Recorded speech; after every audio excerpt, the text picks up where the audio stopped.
এ পর্যায়ে গুলশান থেকে যোগ দিচ্ছেন সহকর্মী মাহমুদ শরীফ। শরীফ, গুলশানের চেয়ারপারসনের কার্যালয়ের সামনে এই মুহূর্তে পরিস্থিতি কেমন দেখছেন? কারা আসছেন, কি বলছেন?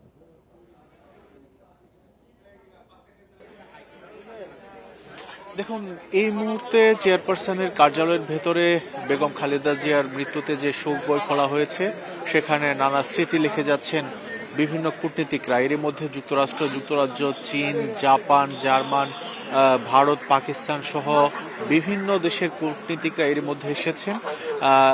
আমরা যতটুকু জানতে পেরেছি, এই শোক বই স্বাক্ষর করতে প্রধান উপদেষ্টা ডক্টর মোহাম্মদ ইউনূস তিনিও আসবেন। তবে কখন তিনি আসবেন এটি আমরা জানতে পারিনি, আর আসার কথা রয়েছে এটি আমরা বিভিন্ন মাধ্যমে খবর পাচ্ছি।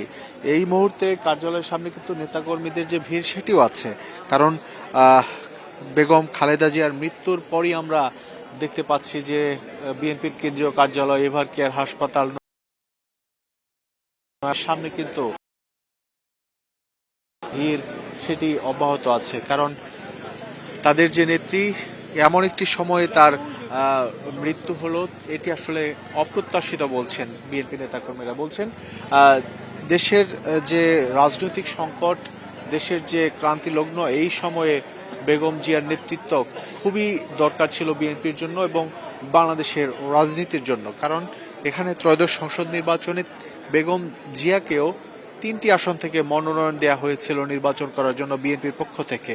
আমরা যে বিষয়টি দেখেছি গতকালকেও নির্বাচন কমিশনে যে সময়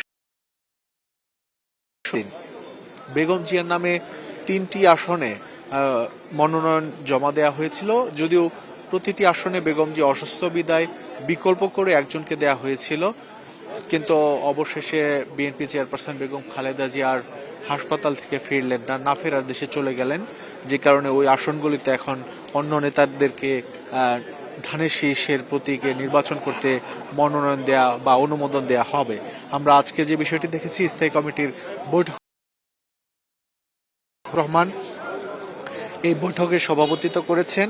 বৈঠকে আমরা দেখেছি যে 2 ঘণ্টাব্যাপী বৈঠকে বেশ কিছু বিষয় নিয়ে আলোচনা হয়েছে। বেগম জিয়ার দাফন কোথায় হবে, জানাজা কোথায় হবে, এই সব কিছু বিষয় নিয়ে আলোচনা হয়েছে। এবং পরে বিএনপি মহাসচিব মির্জা ফখরুল ইসলাম আলমগীর গণমাধ্যমে কথা বলেছেন, বৈঠকের আলোচ্য বিষয়গুলোই তুলে ধরেছেন। তিনি জানিয়েছেন আগামীকালকে যে নামাজ জানাজা হবে বাদ জোহর সংসদ ভবনের দক্ষিণ প্লাজা এবং মানিক মিয়া ভিনিউ এলাকায় নামাজে জানাজায় ইমামতি করবেন জাতীয় মসজিদ বাইতুল মোকাররমের খতিব আব্দুল মালেক।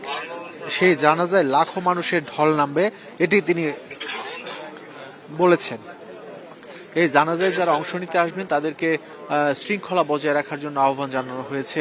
রাষ্ট্রীয়ভাবে যেহেতু জানাজা, দাফন, কাফন সবকিছু রাষ্ট্রীয়ভাবে হবে, যে কারণে নেতাকর্মীদেরকেও দিক নির্দেশনা দেওয়া হয়েছে এর মধ্যে, যাতে কেউ শৃঙ্খলা ভঙ্গ না করে। আমরা যে বিষয়টি জেনেছি বিএনপি মহাসচিব মির্জা ফখরুল ইসলাম আলমগীরের মাধ্যমে, স্থায়ী কমিটির বৈঠকে অন্তর্বর্তী সরকারকে ধন্যবাদ জানানো হয়েছে। যেহেতু 3 দিনের রাষ্ট্রীয় শোক ঘোষণা করা হয়েছে, 1 দিনের সাধারণ ছুটি ঘোষণা করা হয়েছে এবং সবকিছুর জন্যই অন্তর্বর্তী সরকারকে ধন্যবাদ জানিয়েছে বিএনপির জাতীয় স্থায়ী কমিটি। আমরা স্থায়ী কমিটির বৈঠক শেষেই দেখেছি যে বিএনপির ভারপ্রাপ্ত চেয়ারম্যান তারেক রহমান কিছু সময় ছিলেন। শোক বইয়ে যে স্বাক্ষর, সেই স্বাক্ষরের কার্যক্রম শুরু হওয়া পর্যন্ত তিনি ছিলেন। এরপরই তিনি তার বাসভবনে চলে যান। আমরা যতটুকু জানতে পারছি, প্রধান উপদেষ্টা যদি আসেন শোক বই স্বাক্ষর করতে, তখন হয়তো বিএনপির ভারপ্রাপ্ত চেয়ারম্যান তারেক রহমান আবারও এই গুলশান কার্যালয়ে আসতে পারেন। আর আমরা এরই মধ্যে যে বিষয়টি দেখছি, নেতা যারা আসছেন, কর্মী যারা আসছেন, তারা নানা স্মৃতি তুলে ধরছেন। অনেকের সাথে খুব কাছ থেকে তারা খালেদা জিয়াকে দেখেছেন, দীর্ঘদিন একসাথে রাজনীতি করেছেন, তার যে আপোষহীনতা, তার যে রাজনৈতিক প্রজ্ঞা, এই সব কিছুকে কিন্তু তারা আদর্শ হিসেবে নিয়ে সামনের দিনে রাজনীতি করতে চান এবং খালেদা জিয়া এবং জিয়াউর রহমানের যে আদর্শ, সেই আদর্শকে ধারণ করে ভবিষ্যতে বিএনপিকে রাষ্ট্র ক্ষমতায় নিয়ে যাওয়া এবং দেশ ও মানুষের জন্য কাজ করার প্রত্যয় জানাচ্ছেন নেতাকর্মীরা। শরীফ, আপনাকে ধন্যবাদ। সহকর্মী শরীফ জানাচ্ছিলেন গুলশান কার্যালয়ের সামনে থেকে।